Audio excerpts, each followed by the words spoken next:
found it. Down. Okay, here we go. Hello, boys and girls. This is Martin and Theo.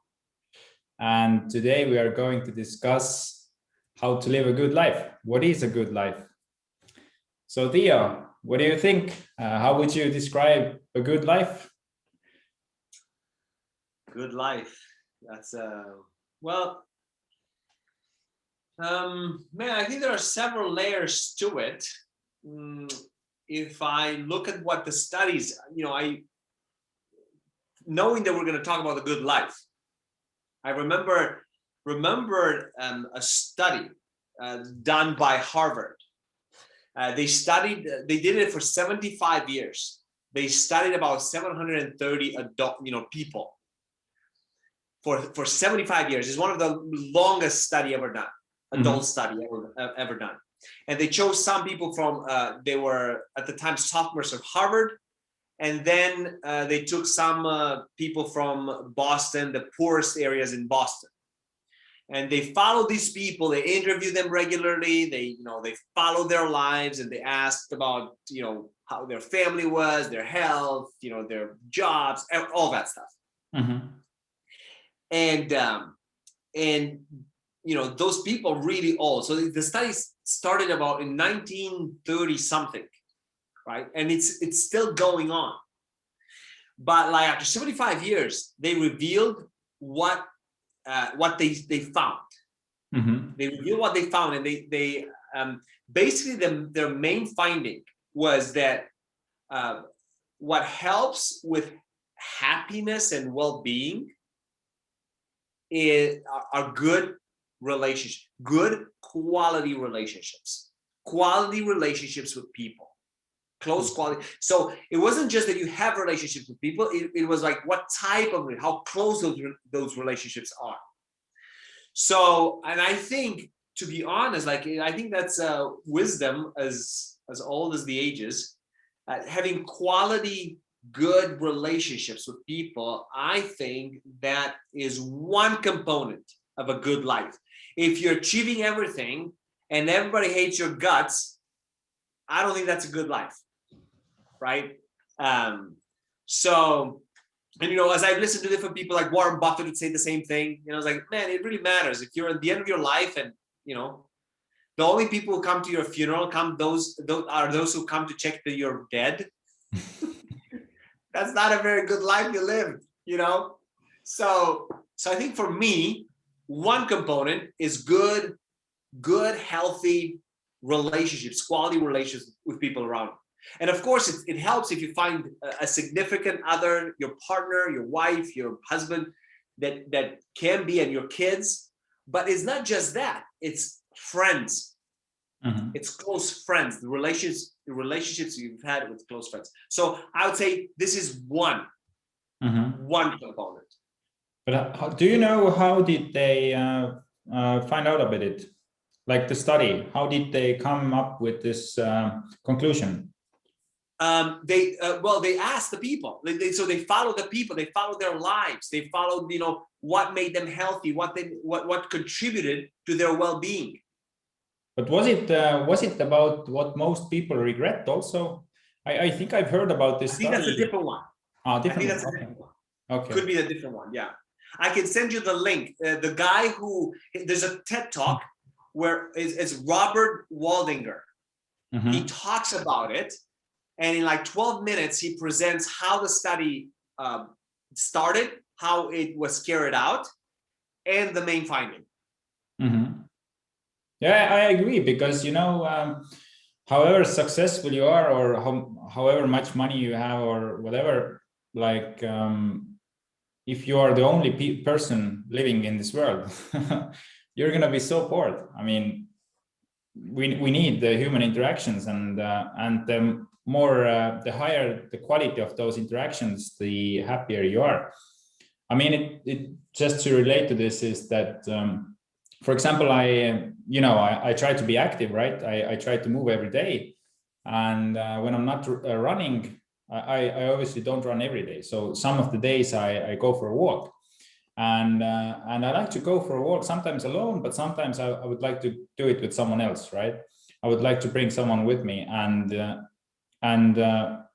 what I look for this person to come with me is that I would have a genuine, interesting conversation with them, right? And this comes back to this point that you have to have this quality relationships in your life. I mean, if you only have friends you don't have anything in common with, then the walk and the talk will be pointless. You will not get anything out of it. I mean, that's the main point why we are doing this, right? So we have something to talk about, and it's interesting for both of us. Right. Yeah. Right. Martin, it reminds me when you said about if you were walking with somebody and you had nothing to talk about, it reminds me what Warren Buffett said about Bill Gates. He says this, he said, the reason I'm good friends with Bill is because we learn from each other. I learn a lot from Bill. He learns from me. So we challenge each other. He said, a relationship in which you're not learning from the other, you can't really be good friends with that person. You can help somebody. It can be like a protege or a mentee you invest in. But really, if there's not a give and take in learning, he said, I don't think I'll be good friends with somebody like that. And he has a good point. Yeah, it's I totally agree, because it needs to be both sides. I mean, it needs to be interesting for me, but also for the other person, right? If it's like I'm teaching someone, then it's like I'm the mentor and the other is the mentee, right? Or vice versa. But right, and that's also good. It's a different type of relationship, which you get meaning from that. And to be honest, I think that that contributes to a good life when you're able, because we touched on this. I think in life you should have at least three types of people. One, you should have people much farther along than you. You're learning from. They're so much farther. You're like, man, I'm so happy that I can even be around these people. This is how I feel when I'm with Marshall Goldsmith. When I was there, I was like, wow, this guy is like the legend in coaching, executive coaching. So just being around him and being surrounded by the people that he knows, it was just amazing for me, right? So that's one. Two is your friends, peers, people like you learn from, they learn from you. It's like what we're doing here. And then the third type, the category of people are the people that you're investing your lives in. You're investing energy. You're trying to help, move forward because you are forward. And I think that's also meaningful. So yeah, totally agree. This was something that Ryan Holiday mentioned in his webinar also, that he said that you need these three types of relationships to be a lifelong learner. Because, I mean, to teach someone, the best way to learn something is to, after you learn it, right away, you're trying to teach it, right? So when you learn something, for example, from your mentor, then you try to teach this to your mentee, or it doesn't have to be from your mentor to your mentee, but whatever. You learn from your mentor, you learn something, and you teach this and pass this along. So this will sink in more in you, the information you just learned. So okay. But how about you? Like, okay, so I mean, we both agree that relationships are good for well-being, for good life. Good quality relationships are important. And I would say, like, for me, I'm being from the Southern Europe, Romanian, and that for us, it's even more like saying, man, community, relationships, like Spain, Italy, that's really important. I mean, if you don't have that, it's really, for us, it's like very, it's not a good life, regardless of how much we accomplish, regardless of the things, companies you've built, it doesn't matter. If that's not there, in my mind, that's not a complete good life. Yeah. And I think that at least at this stage in my life, so I'm 31 years old, and I'm living by myself, I'm single. And at this point in my life, so I'm trying to build a company, right? So at this time in my life, I feel that what's most important is to have quality friends, right? Some like other founders, and people like you that I have interesting conversation with. But definitely at some point, let's say 5 years or whatever, you know, probably I'm gonna want to start a family before I get 40 or something, I think. So then the romantic relationships get more important also. I mean, but it depends. And for people, it's I think it's different. Someone just, you know, you can find your soulmate when you're 20 years old, right? Right. But if I would give advice, then I would say that don't get into a relationship in your 20s.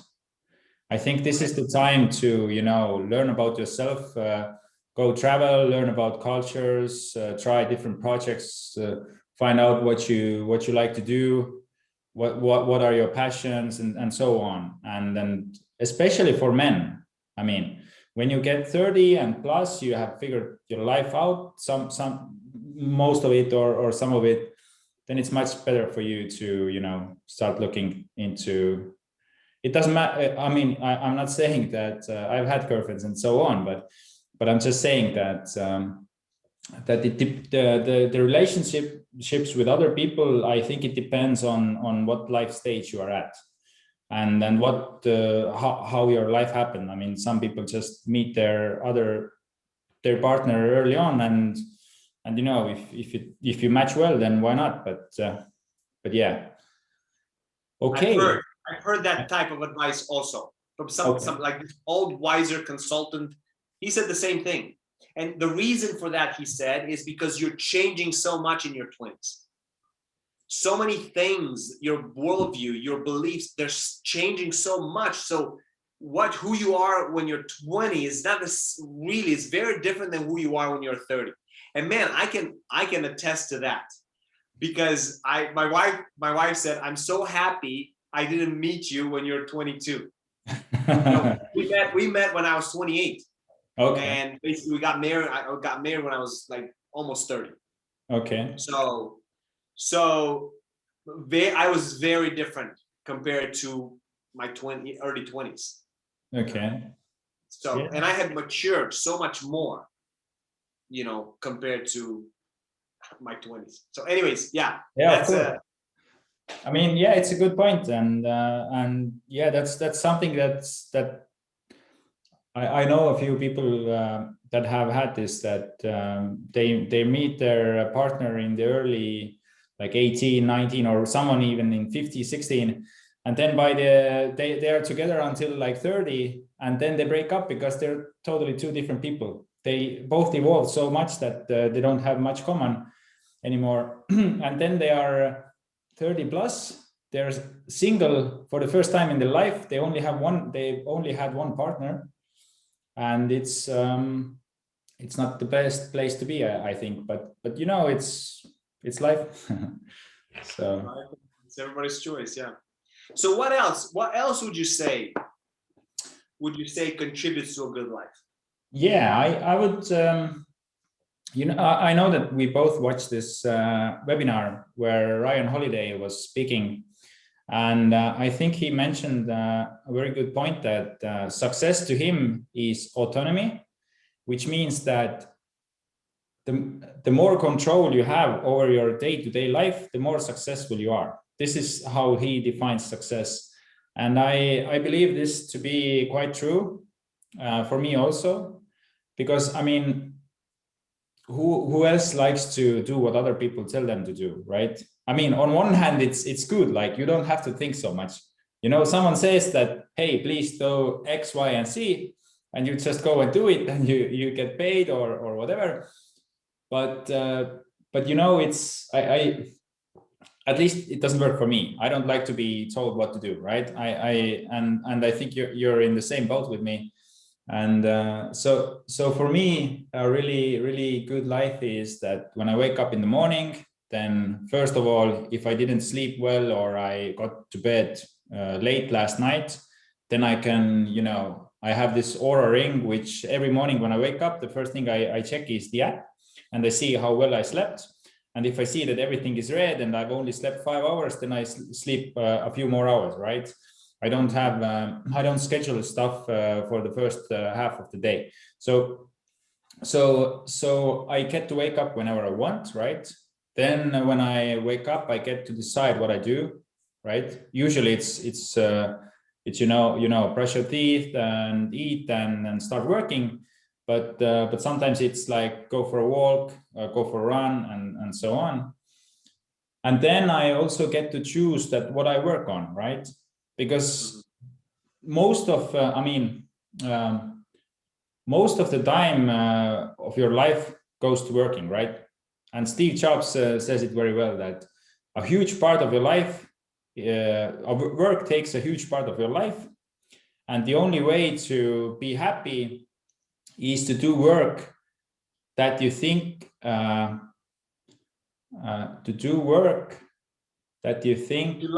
is great work.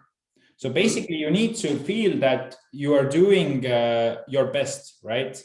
That you feel that, okay, this is important, I want to work on this, and I'm doing my best, right? This will give you the sense of importance and ease, like, oh, I'm doing something meaningful here, right? And since work takes up such a long, such a huge part of your life is just working, right? What's the meaning of life? You wake up, you have to do something, right? You can't just watch the ceiling or watch Netflix all day long, right? You will eventually get bored.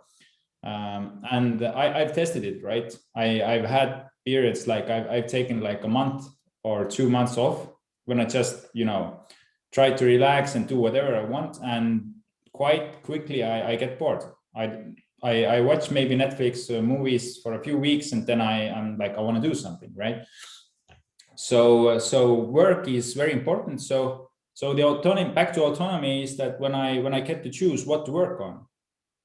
So I've tried a bunch of things. I'm 31 right now, so I've tried a bunch of things, and I found what I'm good at and what I suck at, and what are my passions. And luckily today I'm in a position where I can work on the things that matter to me. So yeah, autonomy, like how much of the day-to-day life do I control? So when I wake up, what I do with my day, and so on. What do you think about that? Yeah, and I think that's a big part, and I agree. That's a big part of a good life for, like you said, for most people. Some people like to be told, "Hey, you do this. Okay, I will do that." And that is normal. That is normal. Everybody is not an entrepreneur or builder, right, or whatever. Right. And I think that's good, having autonomy. And Daniel Pink in his book Drive mentions this as one of the 3 motivating factors, deeply motivating factors. He mentions autonomy. Says the same thing. Something else he mentions is mastery. Yeah. So getting better, growing, learning, doing things better, getting better at your trade.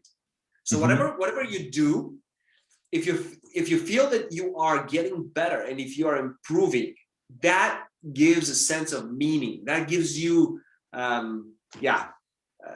good feeling, right? And so I think that's, for me, that's important as well. So knowing that I get to use my skills for and I get better at that. I get better at whatever I do. In my case, it's consulting, training, coaching companies and organizations. So I think that's I agree with Ryan. And I would say this. So it's autonomy, it's mastery, and I think it's purpose. Doing purposeful work. Because you can have autonomy. I can do whatever I want with my time, but I have control of my time. But do you do that which brings you meaning? Do you contribute to causes, to things bigger than yourself? I think to a point, people who are just pursuing money, it's just, I think it depends on the levels of people. Some like people don't get satisfied until they become millionaires.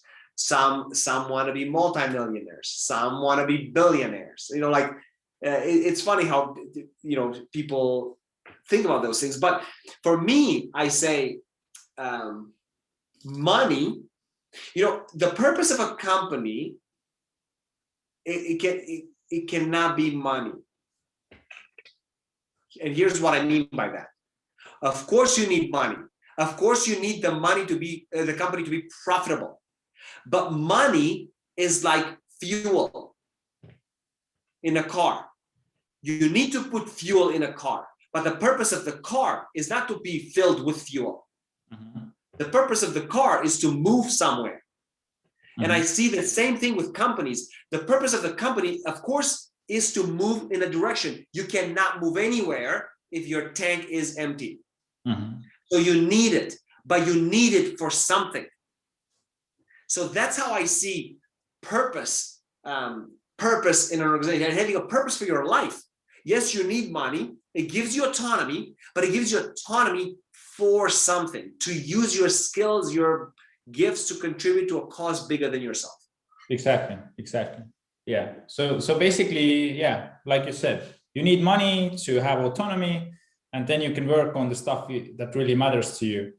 And, right. and you need to find something that also matters to other people, because otherwise, if it only matters to you, you will never feel the sense of what's the right word? You know, the meaning that the fulfillment. The happiness comes from when you help someone else, right? Right. And then the best way is that to work on something that's your own problem, but also a lot of other people's problems, right? That you have some kind of problem that a lot of other people have. So, but two things that two ideas that popped into my mind while you were talking. One was that Ryan mentioned passion versus purpose, right? Mm-hmm. Yeah. And he talks about that passion is something, passion equals like me, what I like to do, what I want to do, and so on, right? And purpose means that what the world wants, what the world needs, and so on. So instead of and I think he touches this topic in his book, Ego is the Enemy. And I think he advises that you should focus on purpose rather than passion. So there's a lot of advice like follow your passion, don't follow your passion. but you know, I think the purpose and passion differentiation is good. That you know, you need to be passionate about something, but it needs to also be like something. It needs to be something that's good for the world, right? And the other thing, I let me think. What was the other thing?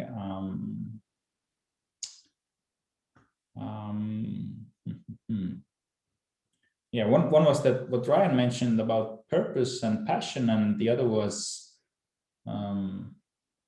yeah, whenever. Maybe it'll come. But here's what I want to ask you. Mm-hmm. I think, what you're doing now aligns with that, right? So you're using your gifts, you're using your passion, but you're thinking. I like it because we were talking about it before. Mm-hmm. What you're doing, tell me a little bit, and tell me and our many viewers, our millions of viewers watching us. Yes, the No Name Show. Tell us, what is it that you're passionate about, and what kind of difference do you hope to make? Mm-hmm. So let me start from the ego and the passion, right? So okay. I'm first of all, I'm solving my own problem, right? I for like 10 years, I've been in tech, and I've always wanted to be productive. And I in 10 years, I figured out that the big part to being productive is eating healthy and eating well, right? Because eating is where you get your energy. I mean, you also need to sleep well, and you also need to move, and then give break for your mind. Not just focus on one thing, but you know, do other things as well to get some rest. But a big part of it is eating, and that's why I just want to. I've tried different diets, and now I also went to learn to become a nutritionist. So today, for example, I just had a school day today. So basically, we have like 2 days or 4 days a month, where we have full days, like from 10 to 6. And then we have lectures and we have seminars and so on. And today, by the way, we were discussing motivational interviewing. So this is something that I haven't read the book, but yeah, the book was also recommended, and the lecturer is very good. So I think this is a topic we can cover sometimes. It's hugely, it's very, very beneficial, the skill. But anyway, so what I'm building right now is a nutrition app, and what I'm doing is to solve my own I may have problem. the book. I was just looking at my library. I think I brought it. I definitely have it in Romania. I may even have the book. Ah, right. Wait.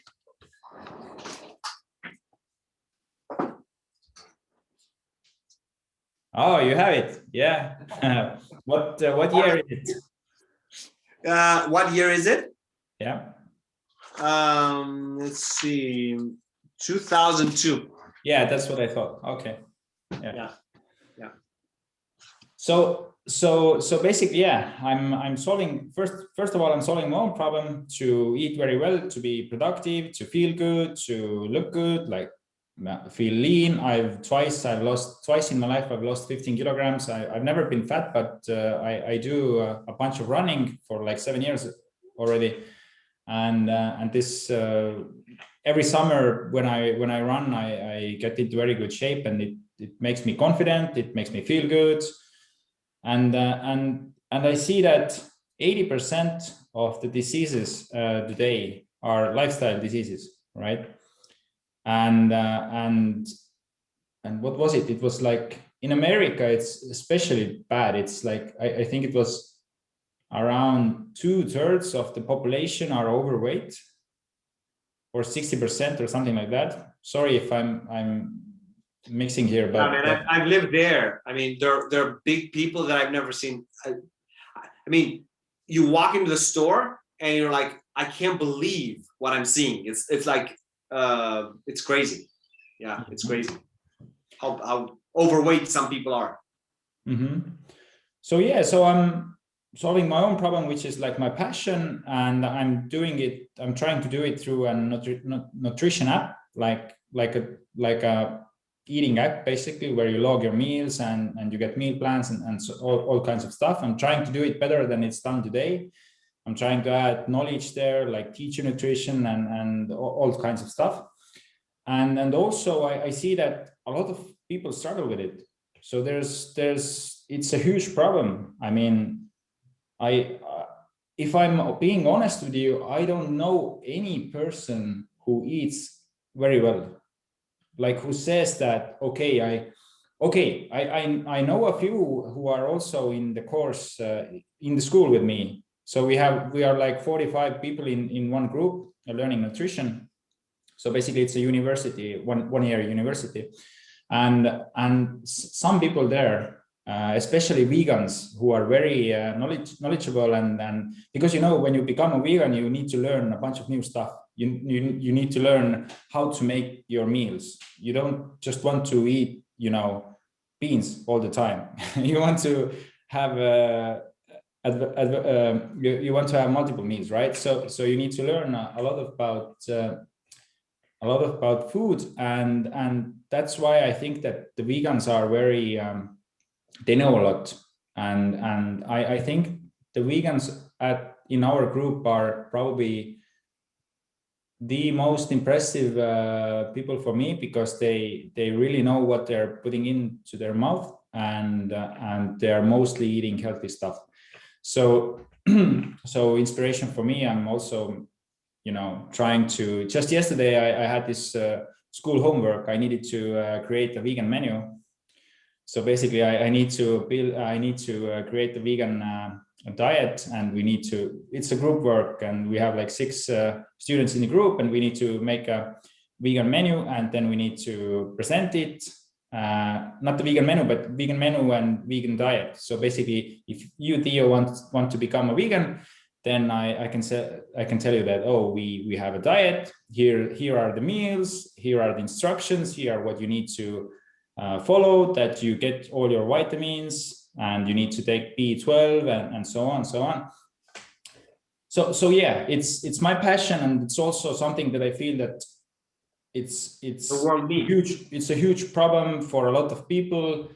And it's also, what's very important is that it's also a trend. It's also a good trend. More and more people are trying to be healthy. They're buying more healthy foods. They are tracking what they're eating. So basically, it's not something. I think that I'm not swimming like against the wind. I'm swimming with the wind, right? So yeah, and let's see what happens.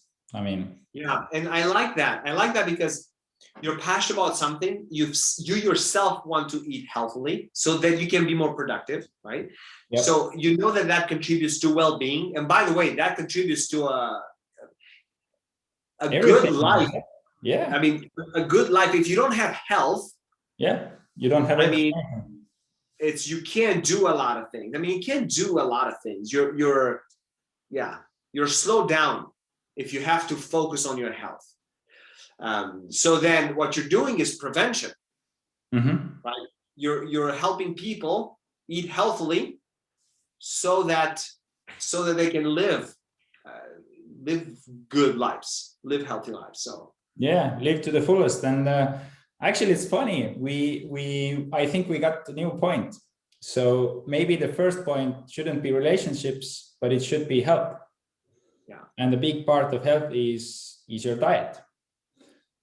So basically, yeah.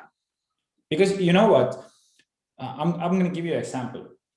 If you don't eat well, let's say you skip your breakfast, and for lunch you have something, I don't know, but anyway, you don't eat regularly at the regular times, and you don't know, one day you eat a lot and the other day you eat very little, so your blood sugar is going up and down and all kinds of stuff. So what happens then is that, first of all, you will not have a lot of energy, right? Your energy will swing. When your energy swings, your mood will swing. And when your mood swings, and energy swings, it's very hard to do good work. It's very hard to have a good relationship with someone.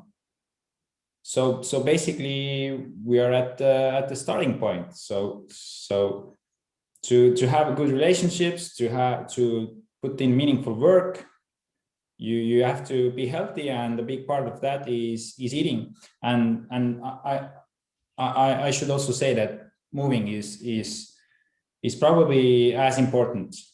I mean, yeah, I would say these three, you can't really, like, these three are connected: sleep, eating, and movement. Yes. Yeah. Definitely. Yeah,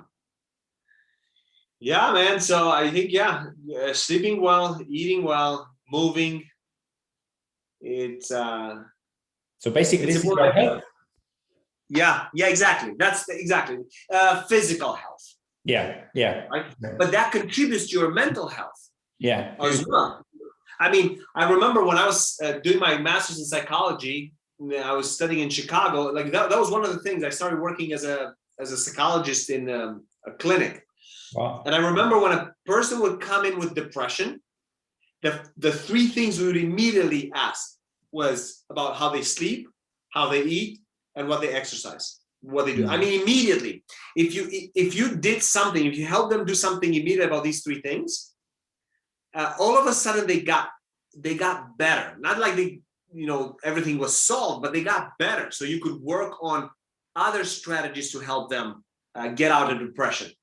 So I'm totally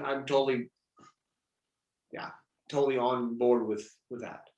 Yeah, and then I mean, but the thing is, I've always been skinny. I've always, like, in terms of my look, so to speak, dude. Like, I tell you the story. Like, I was, I've always been, since like 18 or 19 years old, 188 and 73 kilos. And you're still the same? No.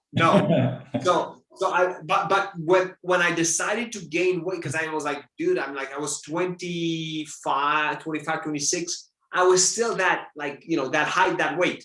Okay, so you were quite skinny, right? I was very skinny, like 188, very tall, 188 and Yeah. 73 kilos. That is Yeah, actually, crazy. yeah, that's very skinny. So yeah. then I went on just to speed up my metabolism, and I wanted to change it, and I wanted to gain weight. So I started working out like 4 or 5 times a week, protein shakes, creatine, and eating as much as I could, whenever I could. And whatever you could. Dude, whatever, it didn't matter. I just I had like just eat, because I wanted to gain weight, right? And I did. And of course, with working out so much and with a protein shake, of course, I went in 2 years, I went from 73 to 87. Mm. And a lot of muscle, because I was I was intense. I was working intense. My cousin, I was doing this together with him, and he went from, well, let me just share my screen. If you can make me a co-host, yeah, I'll show you a before and after picture of my cousin. Mm-hmm. Let me figure out how to do this. You just click on the 3 dots on my name, and from there you can make me a co-host. Okay. Make host or co-host? Co-host. Okay, let me see.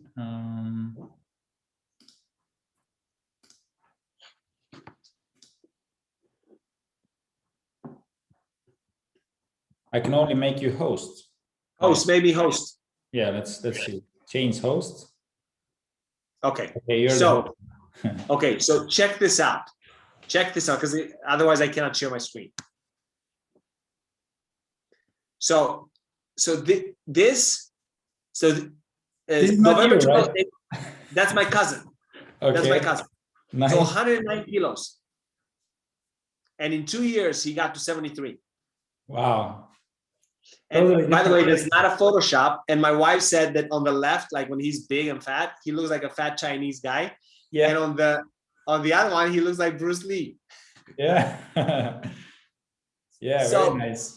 Right. So but then he went, of course, he went on diet. Like he watched what he ate, of course, working out, all that stuff. Mm-hmm. But me, I was like, dude, I gotta eat whatever I can. And he was so envious. He couldn't believe I was eating whatever, whenever, just so that I could gain weight. And he was limiting himself to certain foods and certain amounts and all that stuff. So that's a crazy body transformation. Are you gonna show your picture now? I don't have. That's the problem. I'm so sad because the transformation was, just as big the other way. Mm-hmm. Right? Like the very skinny. So basically you went from right to left. No. That would not have been a success. Just kidding. But I did. Everybody noticed that. Obviously, when you went from 73 to 87, people notice. Yeah. And I felt so much better, man. And then I did another experiment. For 1 year, I basically took out sugar. Took out, bread, and took out, sweets, chocolate. I would have cheat meals, and I think sometimes cheat days. Okay, that's good for your mind. Yeah. Right, but I went. So I went from 87 to 84, but I was pretty shredded. I lost a lot of fat, and my body fat was the percentage was small. How small? Like 8 or 9? Or? I don't know. I haven't. I could see it. Just what the mirror told me. I didn't measure it. Okay. You look something like this guy, your cousin. Something like this guy, yes. Hmm. Something like this guy. Okay. Yeah. But I think I had even less than him. Okay. Then you probably had, I think he's having like 10, 9 of body fat here on this picture. Maybe 10, yeah. So you probably had less than 10, because if you're the skinny type, then you naturally have less fat. So yeah, I mean, I measured it in college, and I think my body fat was 5.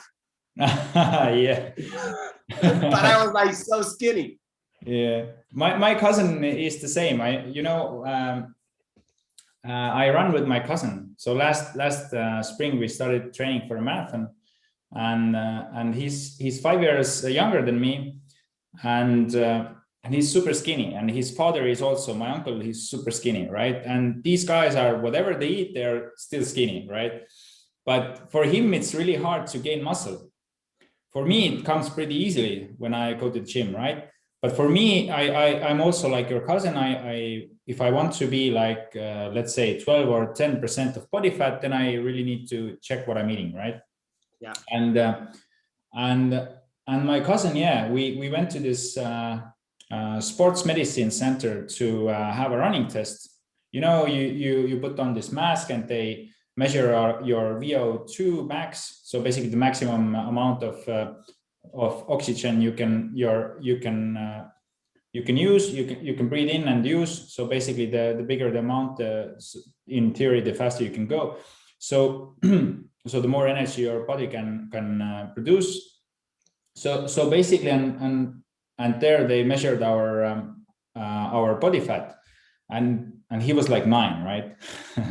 and first time it showed like 4, and then the doctor did it again because they thought that 4 is probably not the right measurement, right? And then it was 9, and he basically didn't do much to, you know, be skinny, right? And I was doing much. I was like eating and measuring my calories and so on, and I was 13, right?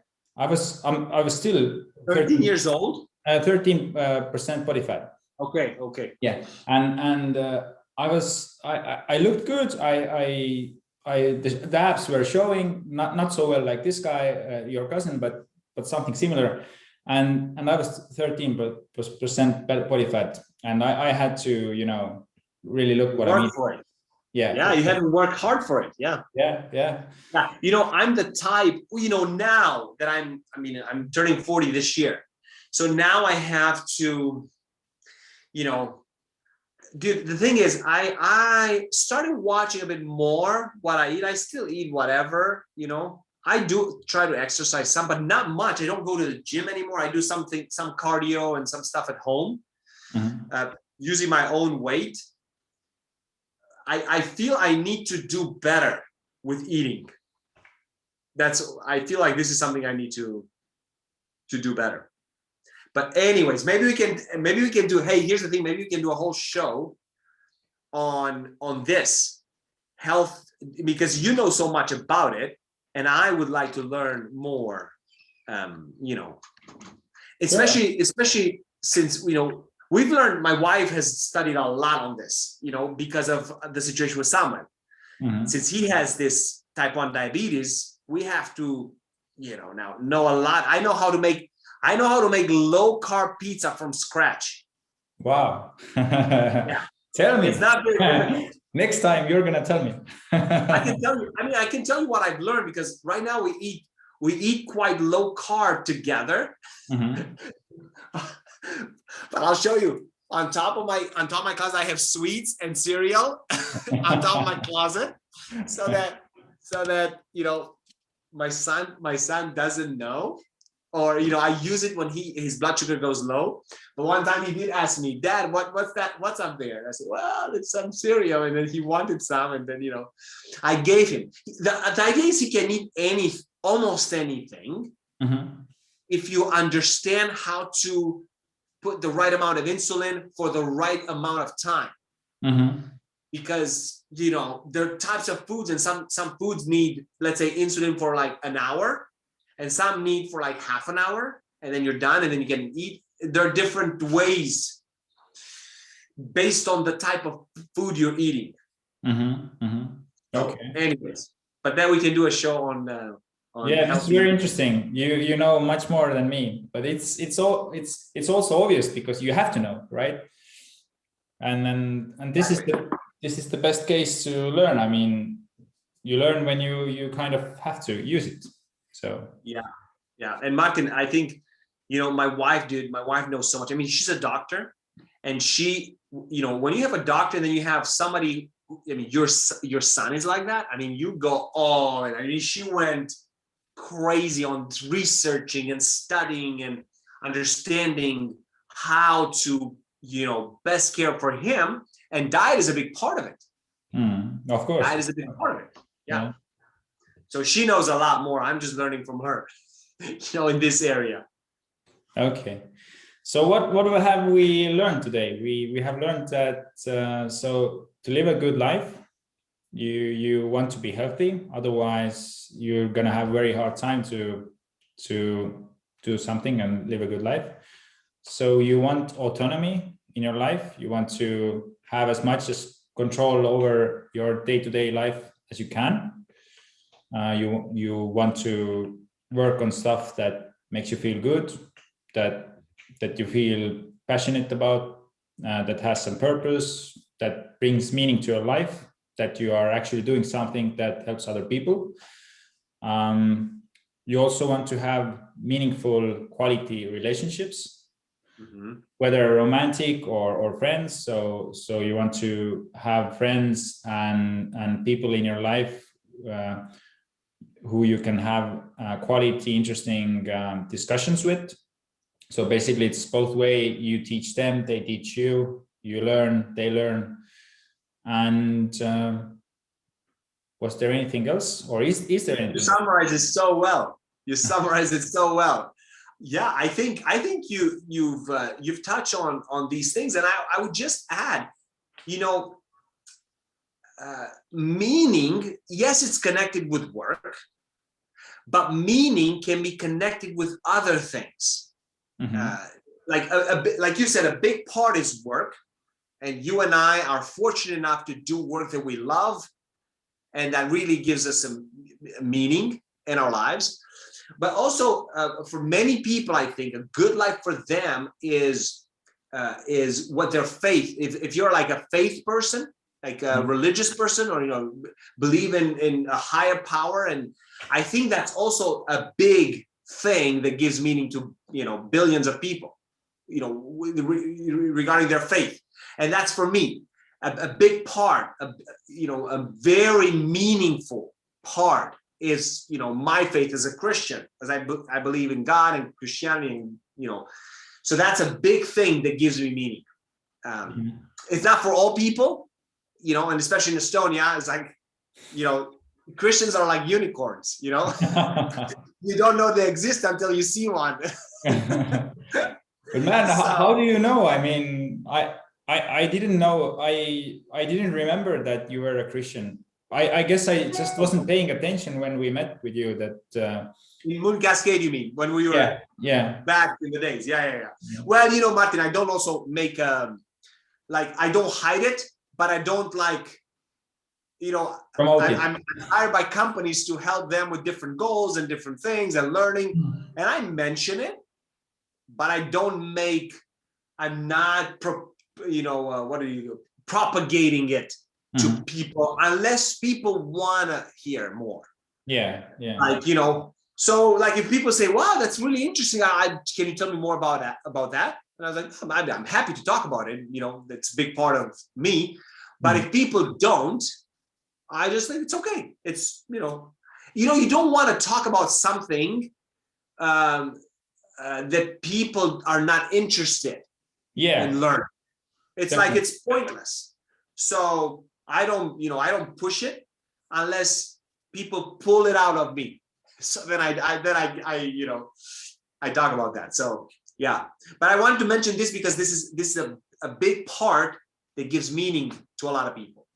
Yeah, I also got an idea that Mark Manson, the author who wrote the Subtle Art of Not Giving a Fuck, very good book. He wrote another one. Do you know? Yeah, and now he has a book, or a few years ago, he published a book about hope. Everything is fucked.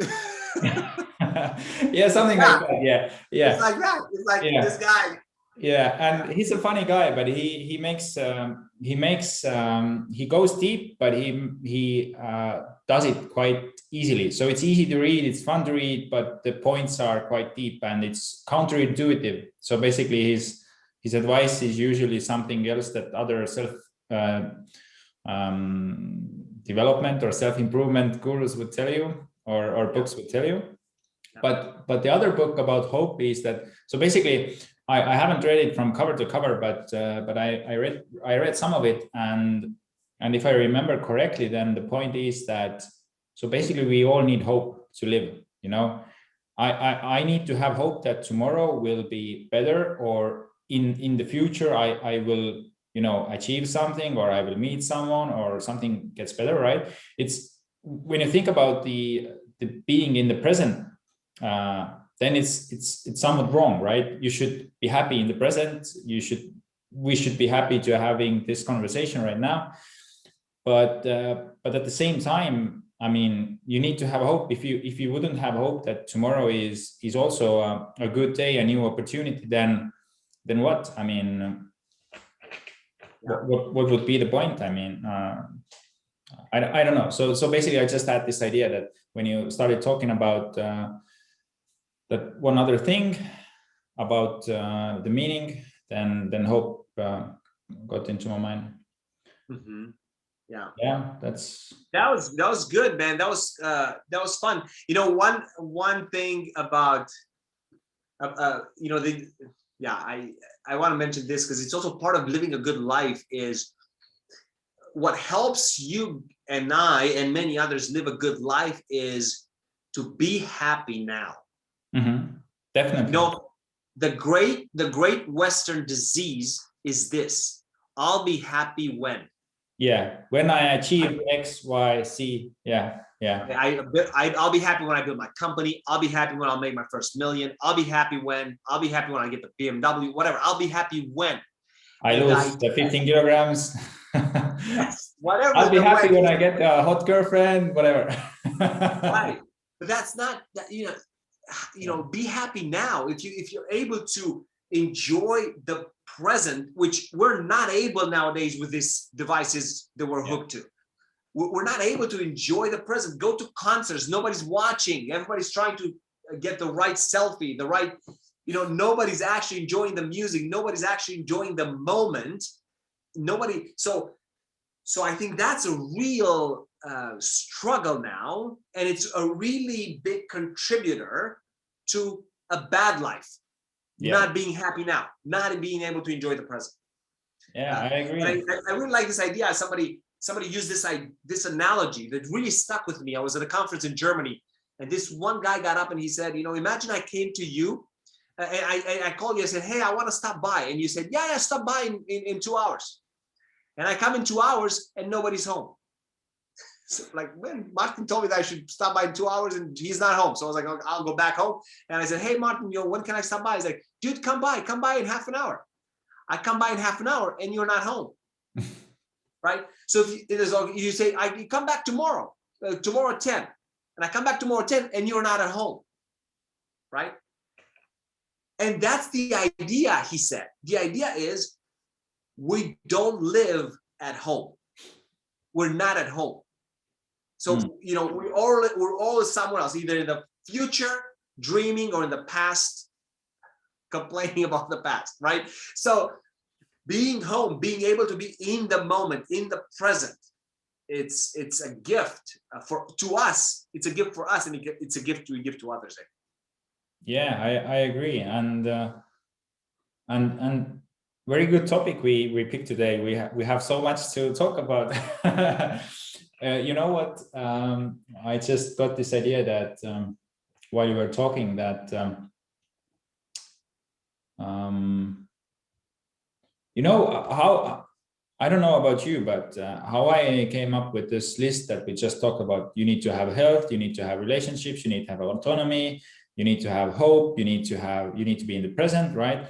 So all of these things I've learned from my own mistakes, actually. You know, I've worked in companies that I didn't like working in, right? I've had poor relationships. I've had poor health. I've had some health issues, and what have teach me that health is super important. I've been anxious, which have teach me that I need to be present. I've been in a place when I had a health issue like a few years ago, then I was losing hope, right?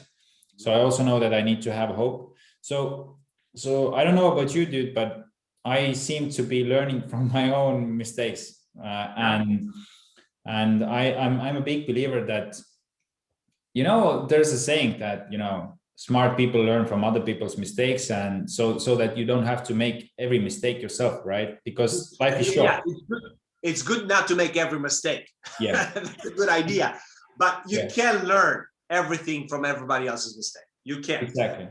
And I think the point is that try to learn from other people's mistakes is that you don't do shit that will get you go to prison, right? But how would you learn to build a company? You don't learn it by reading a book. You learn by doing. So basically, you start a company, you do it, you learn, you fail, you learn, you try again, you fail again, you try again and again. And like Michael Jordan said, I failed so much that's why I succeed. So and it's not about building companies only. It's about relationships and so on. Yes.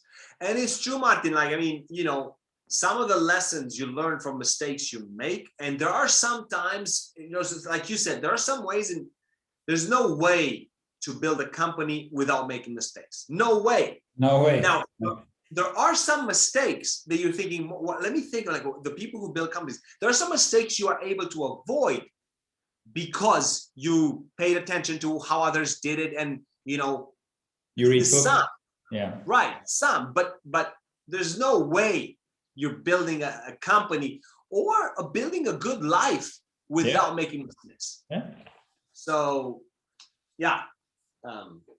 You just, anyway. I think the important thing is to pick the right experiences in the right cycle of your life. So when you are 20, you want to have some relationships, you want to, you know, have some experience, you want to have you want to find out what you want to do with your life, who you want to become, and so on. So you try different things, you make mistakes. So basically, I think it's more about choosing which things to try and fail, rather than trying not to fail and learn from only the books, right?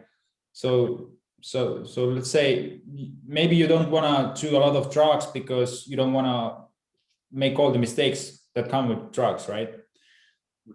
Rather, you would just maybe build something, fail, build a few companies, maybe fail, maybe have some success, and then, you know, you just pick the topics based on in which life cycle you are or period, and then focus on that, make mistakes there.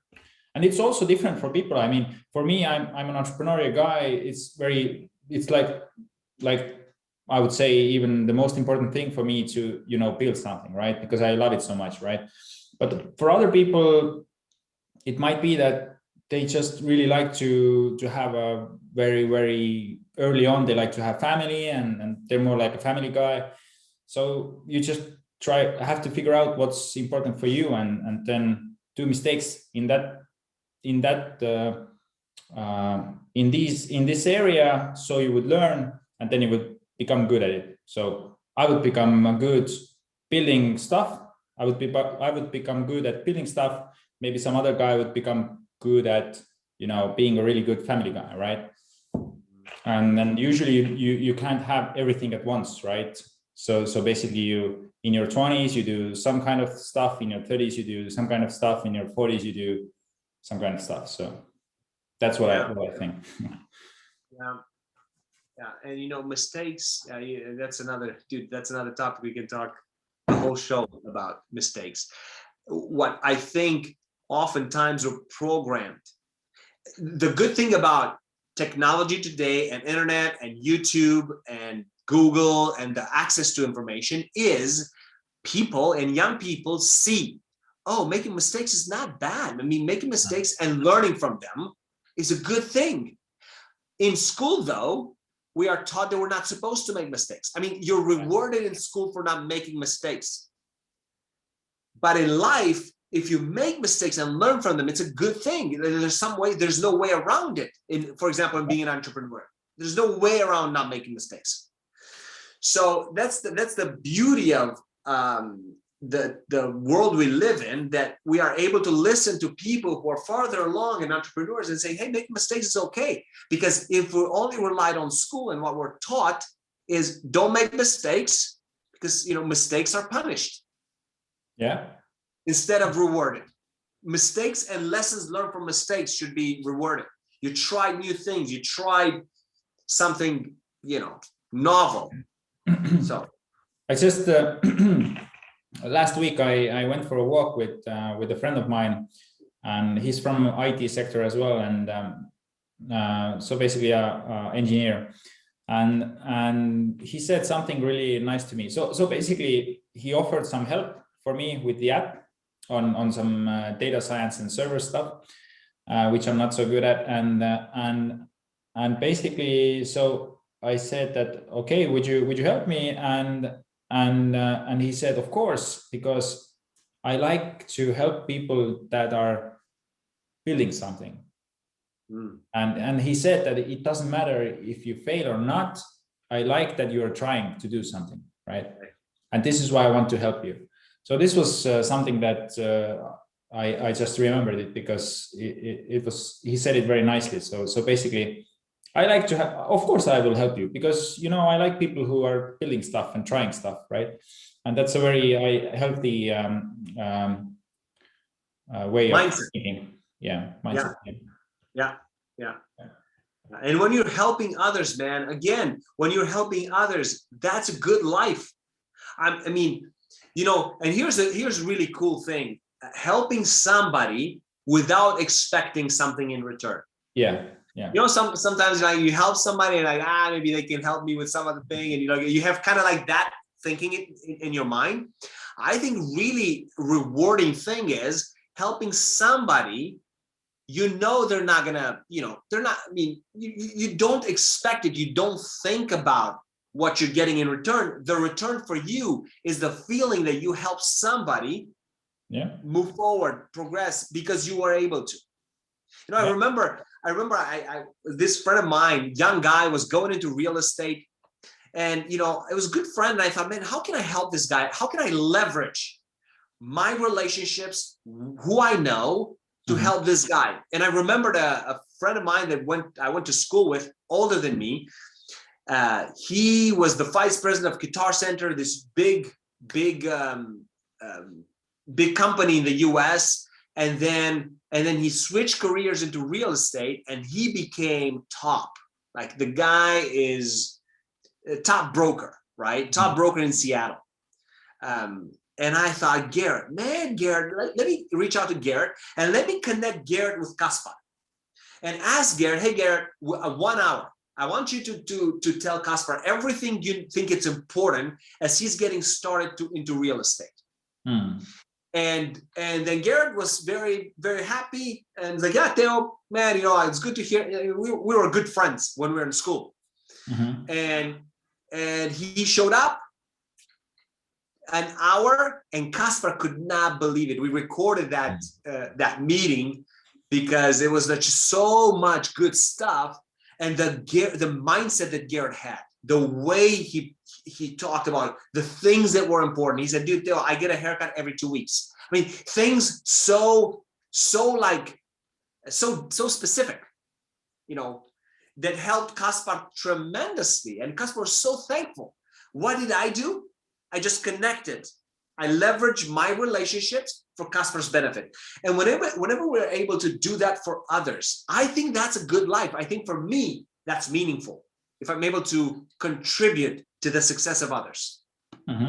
Yeah, totally agree. By the way, I also get my hair done every 2 weeks. You do?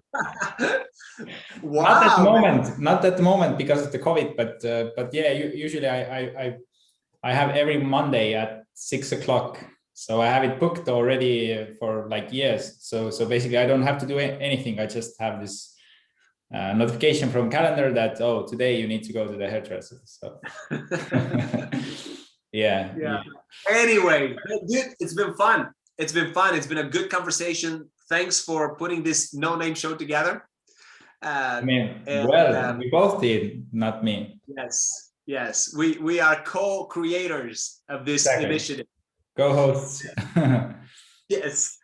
Good. Well, until next time, when we come back with another topic for our large audience. Should we just one more time? Sorry? We have hope for a large audience that we're going to be impacting. Yeah, exactly. And I was just going to ask, should we maybe just recap one more time, because we added quite a lot. So maybe I'll do the first part, you do the second part, if it's okay. Hey, let's do it. Let's do it together. Whatever remembers. So you start, and then I'll mention some things if you missed out on some. Yeah. So basically, number one is health, and mostly it consists of sleep, eat, move. Yeah. Then number two is autonomy. So basically, how much control do you have over your day-to-day life? Like what time you wake up, what work do you do, which also what we didn't mention is who you work with, which is super important, which brings us to the next topic or part, which is relationships. So you want to have, and it's basically divided into two. It's like romantic relationships, maybe even more than two, relationships with your siblings, family, and then with your friends. So with your friends and co-workers and people you want to have meaningful conversations where you learn from them, then they learn from you. So it's like both sides, and this keeps it going, this keeps it fresh. And also we talked that you need to have hope, right? I can pick it up. We need to have mastery, get better at the things you're doing. That gives you, it's a good life whenever you can learn and grow and get better. Yeah. Purpose, we mentioned passion and purpose. So passion is connected with mastery. Purpose is connected with contributing to something greater than yourself, bigger than yourself, helping others. I think that makes, it makes a big difference. It's a good life. I also mentioned faith. For many people, faith is a big, meaningful thing. It creates good life and meaningful life for them. And also learning, and mostly from your own mistakes. I mean, this is how we came up with this list. What we just listed out. That So I think, and then be happy now. Like a good life is lived in the present. Yeah, exactly. Not in the past or in the future. Yeah. You learn from the past. You plan for the future. You live in the present. Very well said. Totally agree. Yeah, that was it. It's a lot. It's a lot. I think that if we want to end at one sentence, then I would I will say like one sentence, and you will say one sentence. So my one sentence would be just that, don't take life too seriously, but always try to do your best. Make a lot of mistakes, try to learn from them, and just have fun. Try to do what you like to do. Yeah, living a good life is not. It's not a end goal. I think it's a journey of learning, experimenting, understanding all those elements that we've talked about: health, job, purpose, all that. It's a journey. And if you want a good life, be on the journey, pursuing these things, and maybe others that you thought about yourself, throughout the life. So I think life, the good life is not the end. It's not an end goal. It's a journey you're on. Yes, I agree. Yeah, man, we gotta end it. We are gonna otherwise we're gonna find 15 more points. Goodbye people. Yeah, make sure to hit the subscribe and like button below. Which we don't have, but yes, hit that subscribe button.